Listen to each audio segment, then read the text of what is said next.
اب یہ آج بڑی اہم آ رہی ہے فطرت انسانی کے اعتبار سے۔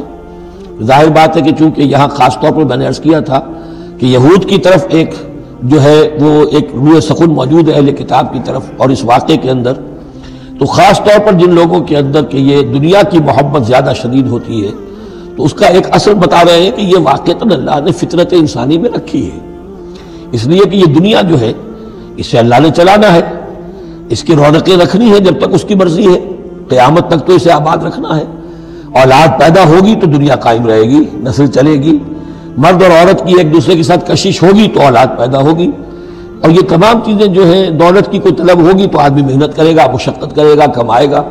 تو اس لیے یہ چیزیں فطرت انسانی میں ہیں، یہ بیسک اینیمل انسٹنکٹس ہیں، بس ضرورت اس بات کی ہوتی ہے کہ انسٹنکٹس کو دبا کر رکھا جائے، اللہ کی محبت، اللہ کی شریعت کو اس سے بالا تر رکھا جائے، بس یہ نہیں ہے کہ ان کو ختم کر دیا جائے۔ سیلف اینیہیلیشن اسلام میں نہیں ہے، یہ رہبانیت ہے کہ اپنے نفس کو کچل دو، ختم کر دو، نہیں، سیلف کنٹرول، اپنے آپ کو کنٹرول میں رکھو۔ یہ منہ زور گھوڑا ہے نفس انسانی کا، لیکن جتنا طاقتور گھوڑا ہوگا اتنا ہی آپ کے لیے تیز دوڑنا جو ہے وہ آسان ہوگا، لیکن جتنا منہ زور اور طاقتور گھوڑا ہے اتنا ہی اسے قابو میں رکھنے کی ضرورت بھی ہے، ورنہ اگر اس کے رحم و کرم پر سوار آ گیا تو جہاں چاہے گا پٹخنی دے دے گا۔ تو اس اعتبار سے سیلف کنٹرول ہو، گھوڑا پورا قابو میں ہو۔ البتہ یہ ہے کہ سیلف کو، اپنے نفس کو، اس کو کچل ڈالنا، سیلف اینیہیلیشن، یہ اسلام میں نہیں۔ زُیِّنَ لِلنَّاسِ حُبُّ الشَّهَوَاتِ مِنَ النِّسَاءِ، مزین کر دی گئی ہے لوگوں کے لیے ایک تو محبت جو ہے شہوت کی محبت خواتین کے بارے میں۔ اب دیکھیے یہاں بھی قرآن مجید گویا کہ ایک طرح سے تائید کر رہا ہے فرائڈ کی، اس کے نزدیک سب سے پورٹنٹ فیکٹر جو ہے، سب سے پورٹنٹ جو موٹیو ہے انسان کا، وہ سیکس ہے، اور یہاں بھی اللہ تعالیٰ نے سب سے پہلے اسی کا ذکر کیا ہے، اگرچہ میرے نزدیک ضروری نہیں ہے، اس لیے کہ دوسری جگہوں پر پیٹ جو ہے معاشی ضرورت یہ اس سے بھی سخت ہو جاتی ہے، لیکن یہ کہ واقعتاً یہ حضور نے بھی فرمایا ہے صلی اللہ علیہ وسلم، ما ترکت بعدی فتنة اضر علی الرجال من النساء، میرے بعد اب مردوں کے لیے عورتوں کے فتنے سے بڑا فتنہ اور کوئی نہیں ہے۔ ان کی محبت جو ہے وہ انسان کو کہاں سے کہاں لے جاتی ہے۔ بلعام بن باورہ یہود کے اندر ایک بہت بڑا عالم اور فاضل شخص تھا، ایک عورت کے چکر میں آ کر اور وہ شیطان کا پیرو بن گیا، وہ قصہ آئے گا سورہ اعراف کے اندر۔ تو واقعہ یہ ہے، لیکن ایک فطرت کے اندر ہے تو صحیح، محبت تو ہے۔ زُیِّنَ لِلنَّاسِ حُبُّ الشَّهَوَاتِ مِنَ النِّسَاءِ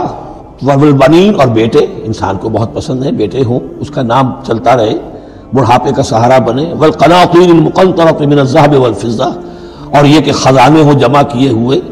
سونے کے اور چاندی کے۔ وَالْخَيْلِ الْمُسَوَّمَةِ، اور گھوڑے ہوں بڑے نسل والے گھوڑے جو ہیں جن پر کے نشان لگے ہوئے ہوتے ہیں، پیڈگری ہوتی ہے ان کی۔ وَالْأَنْعَامِ، اور مویشی ہوں، مال جو ہے پنجاب میں اور سرائکی کے علاقے میں مال کہتے ہی جانوروں کو ہے، ان حیوانات کو ہے مال مویشی۔ وَالْأَنْعَامِ وَالْحَرْثِ، اور کھیتی۔ ذَلِكَ مَتَاعُ الْحَيَاةِ الدُّنْيَا، بس جو نقطہ اعتدال ہے وہ یہ ہے کہ جان لو یہ ساری چیزیں اس دنیا کی زندگی کا ساز و سامان ہے، اس زندگی کے لیے ضروریات کی حد تک ان سے فائدہ اٹھانا، اس میں کوئی بری بات نہیں، لیکن واللہ عندہ حسن المآب، لیکن اللہ کے پاس ہے اچھا لوٹنا۔ وہ جو ہے جو اللہ کے پاس ہے اس کے مقابلے میں یہ کچھ بھی نہیں۔ اگر یہ ایمان بالآخرہ ہے تو پھر تو انسان ان تمام چیزوں کو، اپنے تمام جذبات و میلانات کو ایک حد کے اندر رکھے گا، اس سے آگے نہیں آنے دے گا۔ لیکن اگر ان میں سے کوئی ایک شے بھی اتنی زوردار ہو گئی اس کی محبت کہ آپ کے دل کے اوپر اس کا قبضہ ہو گیا تو بس آپ گئے، اب وہی ند ہے، وہی اب آپ کا معبود ہے، چاہے وہ دولت ہو، چاہے وہ کوئی اور شے ہو، وہ اب آپ کا معبود بن جائے گی۔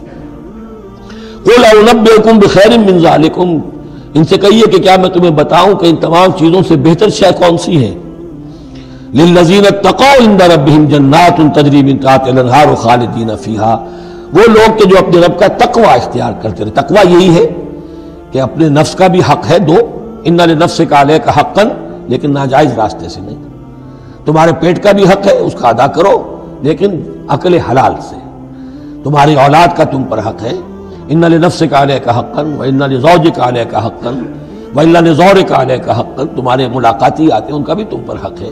وہ حقوق ادا کرو، لیکن اللہ سے اوپر کسی حق کو فائق نہ کر دینا، بس یہ ہے اصل بات۔ اگر تو یہ اگر حفظ مراتب نہ کنی زندگی، اگر یہ حفظ مراتب نہیں ہوگا تو گویا کہ اب آپ گئے، دین اور دنیا سب گئی۔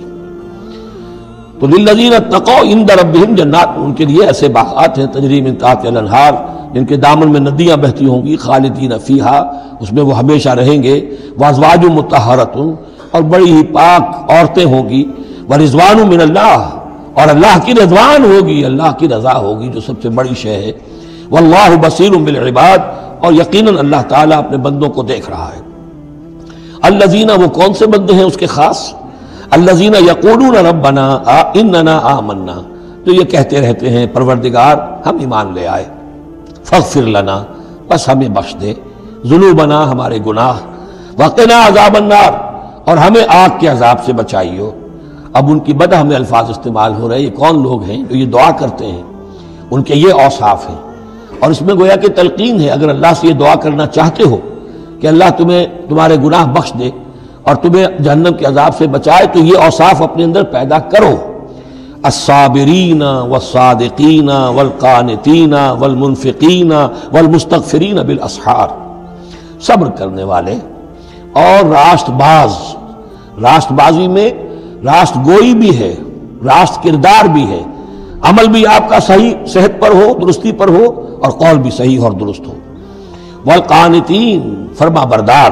والمنفقین، اللہ کی راہ میں خرچ کرنے والے، والمستغفرین بالاسحار،